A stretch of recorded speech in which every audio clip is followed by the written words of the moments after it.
most people in the world, what benefit are they going to get from clear and effective moral reasoning?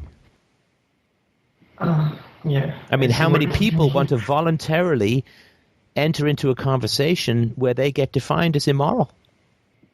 Yes. I mean, that's like saying to somebody who's a stockbroker, "Hey, would you like to help me pass a law that makes stockbroking illegal? How would you like to join me in a conversation that turns you into a criminal? What do you think?" I It's like really going like to a drinker, like going to an alcoholic and saying, "You want to join me in helping make alcohol illegal?" I don't want. I mean, how many people benefit from government money? How many people take government benefits or work for the government or know people who do? I mean, how many people are going to? How many teachers are going to want to participate in a conversation where it's like, "Hey, you know how everyone thinks you're just a great person who does it for the kids? You want to join me in a conversation that helps you to understand that you're propagandizing children to engineer their own political and economic destruction, while at the same time taking money that is taken from people at gunpoint?" I mean, how many teachers are going to want to participate in that conversation, right? I don't know any. "Hey, you thought you made love to that woman. How would you like to be charged with rape?" No. No, thank you. I don't want what I thought was voluntary transmogrified into a crime. Why would anyone want that? So the vast majority of the world, they start to hear any kind of coherent moral reasoning. I mean, holy shit. Not only will they screw up your head and try to do anything to get you to stop talking about it, but they won't even be honest about that because they can't be direct about their hostility to. I mean, nobody even wants to say, I sure hate when we talk about ethics clearly, because that reveals that they're on the dark side of the Force, right? Nobody wants to think they're fighting for the Alliance and wake up half choked in a stormtrooper outfit, right? Well, do you know what? I mean, rage is a confession, right? Almost all emotions that you see are a confession of inadequacy. Inadequacy to what? They're a confession of inadequacy. So somebody who is a bully is confessing that they do not know how two people can win in a conflict. They are inadequate to win-win negotiations. Does that make sense? So somebody who steals is confessing that he cannot earn, either through generosity or trade, what he wants. It's Or a he confession. doesn't want to. Yeah, a man who rapes is confessing that he cannot be loved. Okay, again. A parent who hits or yells is confessing that they cannot earn respect. Oh.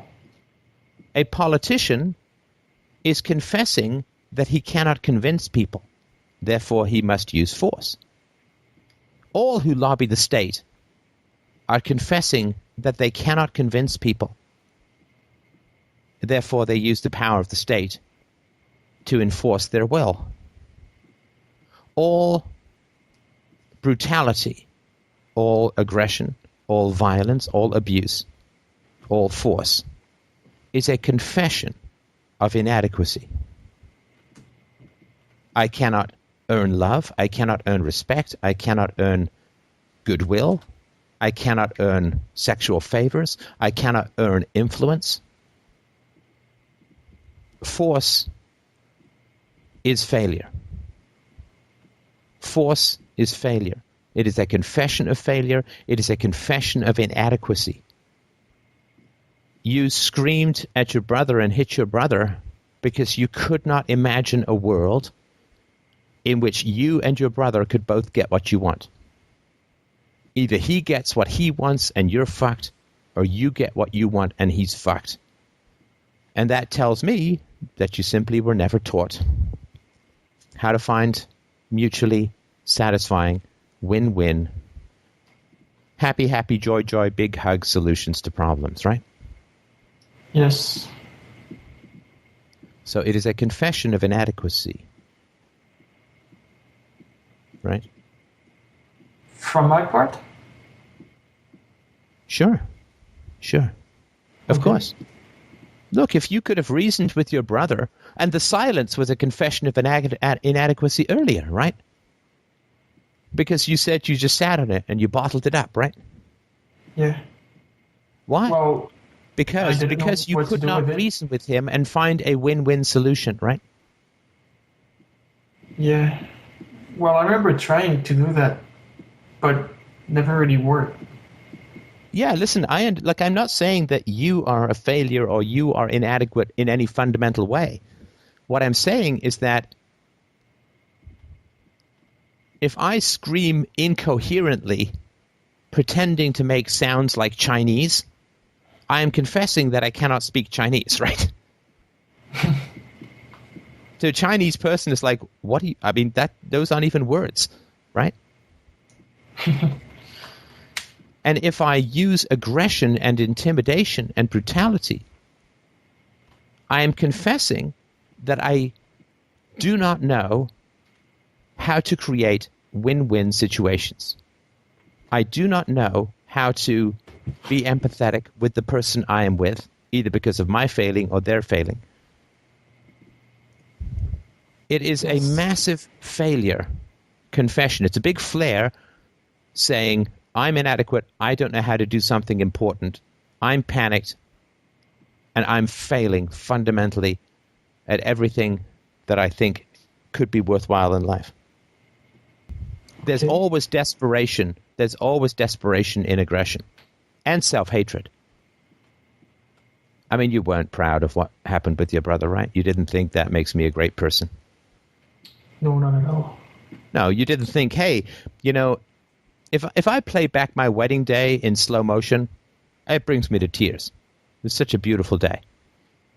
Right? If you saw yourself screaming at and assaulting your brother, if you saw that in slow motion with that feral face and the impact of your fist on him, wouldn't it kind of make you sick to your stomach? More than that. Yeah, it's horrible. It is such a confession of inhuman impotence, right? Yeah. I mean, the slow motion replay is a pretty good mental trick. You know, if I see this back in slow motion, how's it going to look, right? Picking my nose in traffic. Ooh, not good, right? If I play this back in slow motion with no sound, what's it going to look like? I mean, I'm sitting there playing with my daughter on the carpet. You know, I'm being a horsey or whatever. I mean, I see that back in slow motion. That's pretty cute, right? It's fun. It's nice. But if I'm snarling at someone, I mean, that ugliness, that, you know, can you look back at what you're doing with no sound in slow motion? How does it look, right? That's without the emotional intensity and the self-excusing, right? Looks ugly. Yeah. Disgusts me. Yeah, so, I mean, it's worth avoiding the slow motion horror movie, right? You want the slow motion hallmark moment, right? When you can add your own piano and burst into tears, right? Not with shame, but with happiness, right? Yeah. And so, I mean, I've done some podcasts recently on negotiations. I think it's a 3-part series. You might want to check those out. But my daughter never needs to aggress because she can always negotiate. You know, I'm always curious to find something we can both be happy with. She just never needs to escalate. Doesn't mean she doesn't get pretty intense in her negotiations, of course. I guess, right? But she never needs to be aggressive because she knows I have her best interests at heart. She knows that I care enough about our relationship not to erase my own needs.